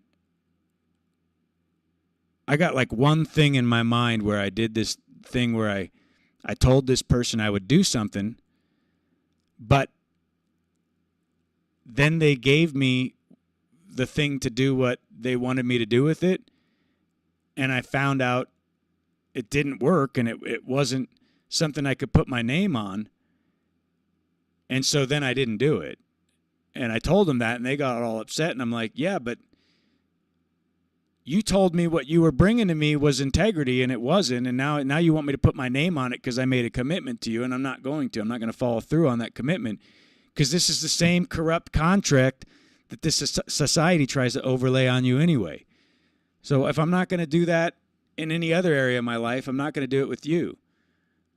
But I have an aspect of me that's like, I wish my intuition would be better. I never want to commit to anything I'm not willing to follow through on. But sometimes you realize you made a mistake. You got to cut bait and run. I'm not going to see this through, brother. You're not true in your intentions. You've got a bad energy about what you're doing. And when I call you on what I see as hypocrisy or lack of integrity, you're not accountable to it. You just want me to stay the course and not look at the thing that's a problem. It's a problem for me, and it should be for you. Why is it a problem for me, but it's not for you? Okay, well, don't ask me to continue walking this path with you when you know what you're doing is a problem for me or what you're offering is not working.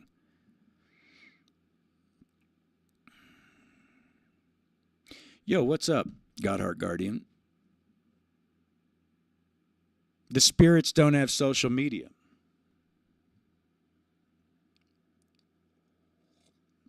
Research the Waban wireless our body network. We are physical and peripheral nervous system or energy field and fucking product. But I already know this. I mean, I know this inherently. I know that's the overlay. I know that's the projection. I know that they're trying to tell us we are that, even though I know I am not that.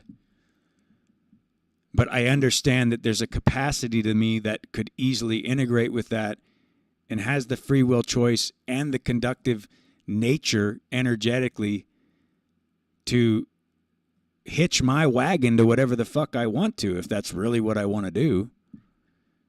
And I guess if I'm lost enough in my own sauce, I might be deluded into participating in these type of ideas. But I would say, fortunately, that's just not the scope that I'm in or the capacity that I have at this moment, because that all seems like utter nonsense to me. I am not a Y-band wireless our-body network. Our physical and peripheral nervous system are the fucking product. Yeah, exactly. They want to monetize our very beingness. And they can only do it through our free will. So that's the snag, is they got everybody just offering up the free will, in many cases unknowingly, because they're not a realized being. They don't have knowledge of self. So they're doing it as a byproduct of their own ignorance and naivety, claiming that it's bliss, while simultaneously never reaching their potential or even seeing the capacity that they have within themselves. So they're in a doled out state of so-called bliss that they think is a version of happiness or joy, because they're avoiding everything that they actually are. Tied into a Y-band network or whatever. Because their joy comes from a little impulse, a heart on a screen, or a validation, or a like, or a post, or what, some kind of dopamine response that's from a synthetic source. It's a video game. It's a fake-ass, filtered, goofy broad wearing a scantily clad outfit, and she's probably AI and not even a real person at this point.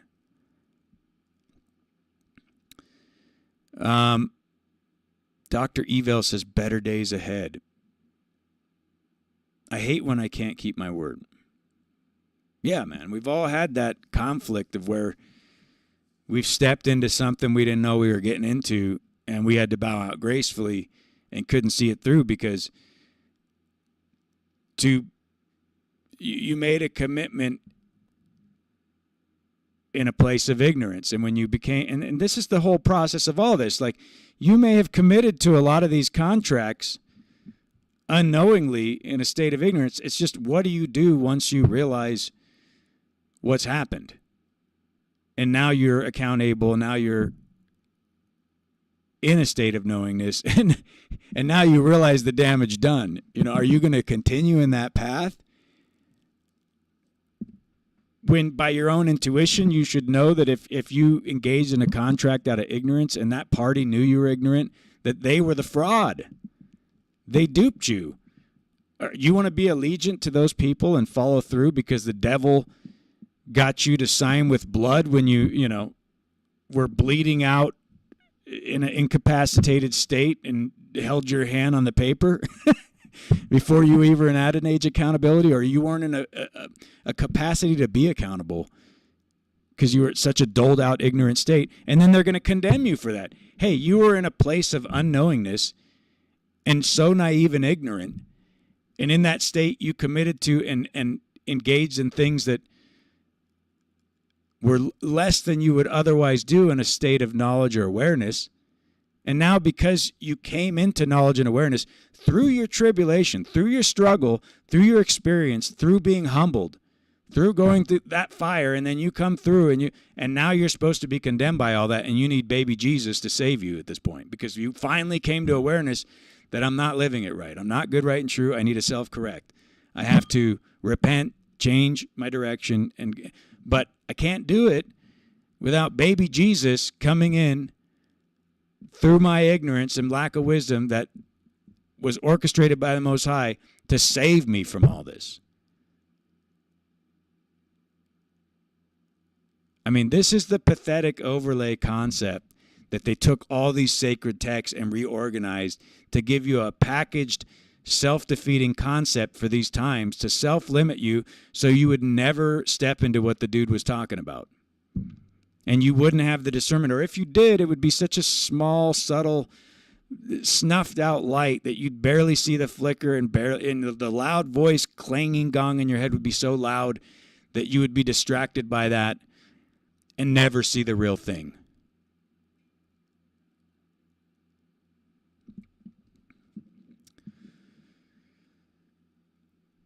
Most or not will never be prepared to surrender to true transparency. Those are not aligned in honor, truth, goodness will be annihilated. Exactly. See, the false inverted overlay has its own version of transparency.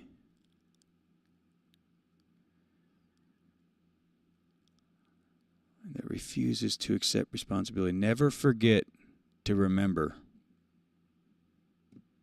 Never forget to remember. Yeah, never forget that you are remembering. That it's all just waking you up to what you've always known. You just had a temporal doled out state, probably through your own recognizance that you chose to go in for this refinement process, where you accepted ignorance because that fire was going to burn off and expose something so pure and so complete that it was worth the process. You dove headfirst into it, just like Jesus did, right? He dove right into hell. It's what they say at the cross. or whoever you want to call this character that they wrote about, he went down and he defeated it. Why did he need to go down? If he's the Savior, if he's the Most High, why did he have to spiral down?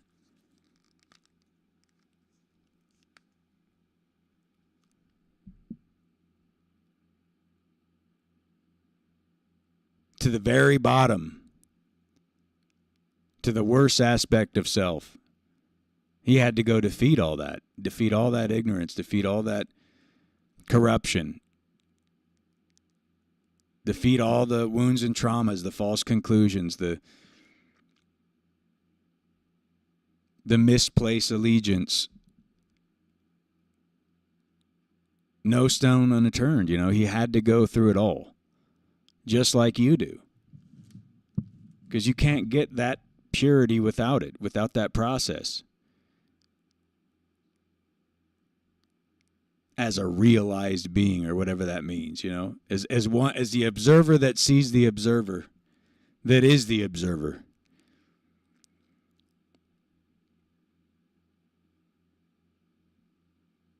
Which is still a stumbling block, but I like saying it that way. It's the observer that sees the observer that is the observer. And which one is observing who, They're interconnected, so they're not separate. But it is seeing itself with what eye? A spiritual eye. One eye. Where? It's right there. Really? It's not anywhere, but it is you, and you are it. And that's the true self. But even saying that's still limiting, OTW. So we better not speak too much, or we're just going to create a religion and snag a bunch of people. The only thing the Christ, it was like, go find it for yourself. See it. The kingdom's right here, brother. It's not far from you. It's in the midst of you. It's within you. Nobody left you. Nobody forsook you, You did it all to yourself. You chose this. I'm just reminding you to not forget to remember who you are and what you are. I know you're in this doled out slave mindset, but it doesn't have to be this way, brother. Don't forget. It's not just what you're being told. There's a story in you.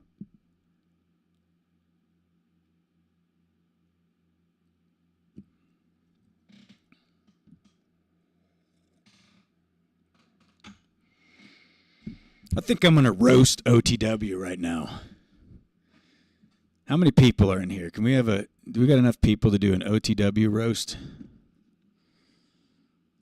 Let's see here. Roasting OTW on an open fire. How you doing, OTW? How's your grand rising starting? Hope you're having a great day.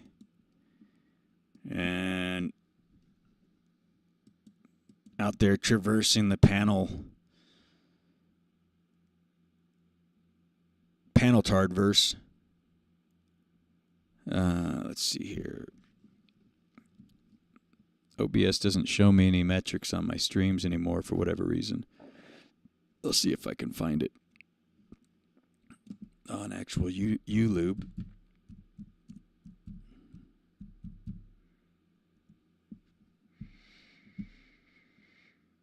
Hyperinflation coming. This is what they're showing me here. Hyperinflation is coming. Didn't...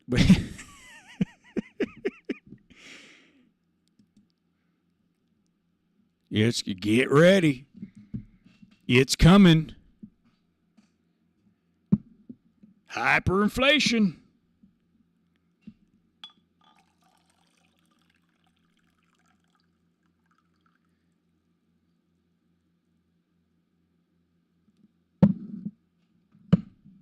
So you go to the store and then your milk is $10.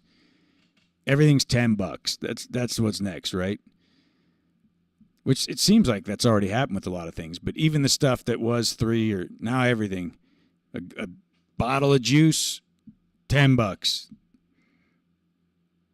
Eggs, $10. Milk, I mean, we're pretty much there. It's just, they're just going to boost it up a little bit more. And then a $10 bill is the new dollar bill.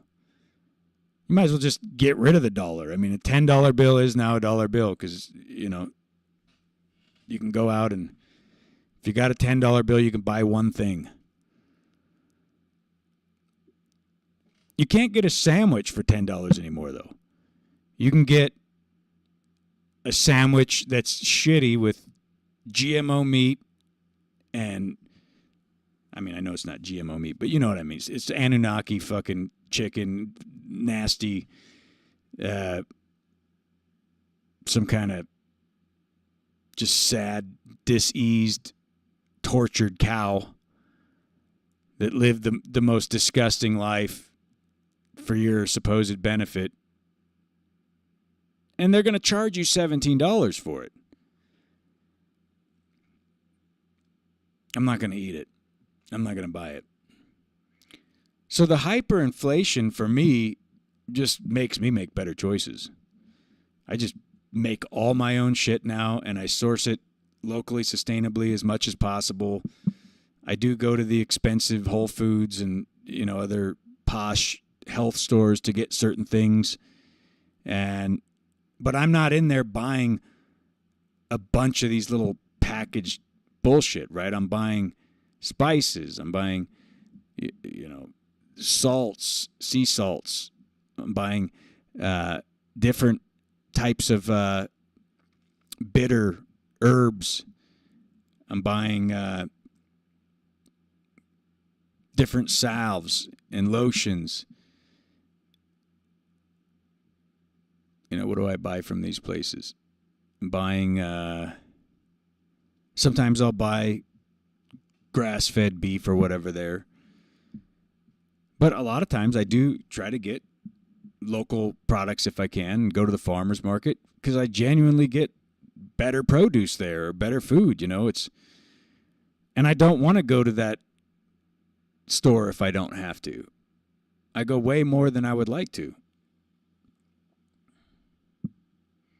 But the hyperinflation, it's just every time I go and look at it, I go, one less reason to come here, one more reason to figure out an alternative, to try to do something otherwise or have a plan for the future, just continues to reinforce why you don't want to participate in that system any more than you have to.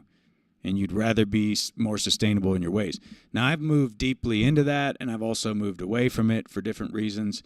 And now I'm kind of being compelled to move back into that and acquire better land for growing and working with some different people on concepts of how we could create sustainable, small, tiny home housing kind of situations in areas where,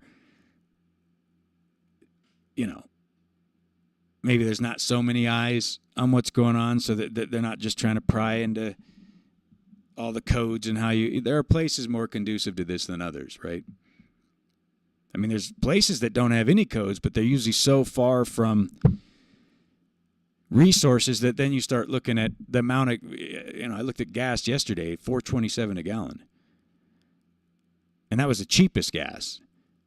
And I know in California, people are paying $6.50 a gallon. This becomes a real factor if you're not including a sustainable way to travel. So if you're really looking at it, honestly, you'd have to say, well, I don't want to travel by a motor vehicle. You've made it too expensive. So my right to travel, which is constitutionally protected activity, that is something that is obvious to your birthright. Any man, if he's being fair and considerate with what he's seeing, would say, someone born into this realm was obviously created to move about. You're designed to move about the creation. When you go running or you discipline yourself to go for that walk with your dog, if you're not appreciating and in a state of awe and wonderment that you have the opportunity to move through this creation and observe, and how profound and incredible just that acknowledgement is. You're not even really tapped into the moment. You're not even seeing. You're not in the now, bro.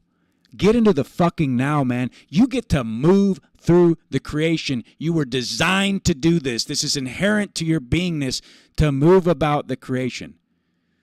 And now you've created a system for public services and safety where I can't leave my house and get on a public roadway without participating in all this stuff. Supposedly, that's what they want you to believe, right? But that would be the only safe way for me to move about the creation, to go get resources and do the things that I would need to do to sustain life. Because they're telling me I can't go into nature and just do what's natural to my beingness, which is to hunt and forage. No. This is all illegal now. You have to have, this is a highly regulated activity, Rich. You can't go out and just sustain your existence through a normal process. You have to have checks and balances because you're a corruptible being of, and we have a source of integrity, a governing of your mental that will keep you drawing within the line so everything is nice and balanced. And see how that's working out for you? And now, to go get your resources, they've created public roadways where, I know it's not like this everywhere, but where I'm at, I can't get on a public roadway here and walk on the side of the road. It's incredibly dangerous. There's not even a space for it. I can't ride a horse. That's not allowed to them. I mean, as far as I say I can't, but this is what they're saying, right? Many of these cases, you're not allowed to ride a bike, according to them. But what I'll say for my own judgment is that I don't want to do that because that would actually be the unsafe thing. Sitting here walking along the side of this path with a bunch of people going 60, 70 miles an hour so I can spend all day putting myself at risk of being mauled over or being harassed just so I can get some resources is not necessarily acknowledging my constitutionally protected activity to move about the creation.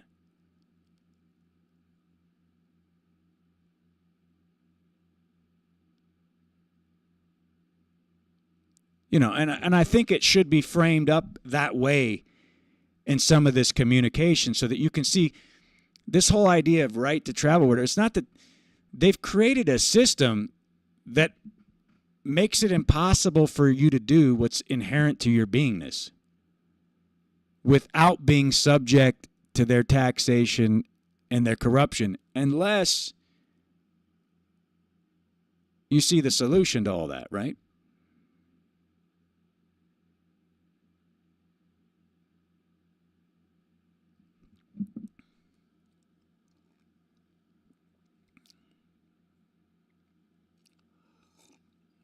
Oh, I'm sure the price has gone up. I didn't buy a bison this year. The previous year, a half a bison after the packaging, I'm thinking it was $2,500, and then I had to pay for the processing and all that stuff, and that was like another $350. And I had to drive up to Longmont to get it.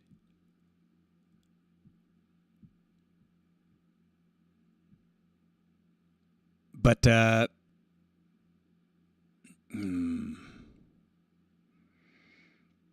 would bet it's probably significantly more now. But that's about the same. You'll spend, $1,800, couple grand for a half a cow these days. So it's really not a bad price. Bison, I think, is superior meat, but leaner, sweeter.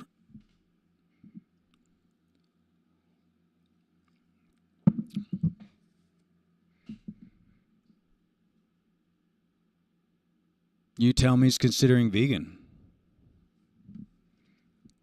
All right, folks, I got to jump off here. I got to go take care of some shit. I'm out of here. Peace, love, and a basket full of kind. Have a great day. Hope you have a good one. Cheers.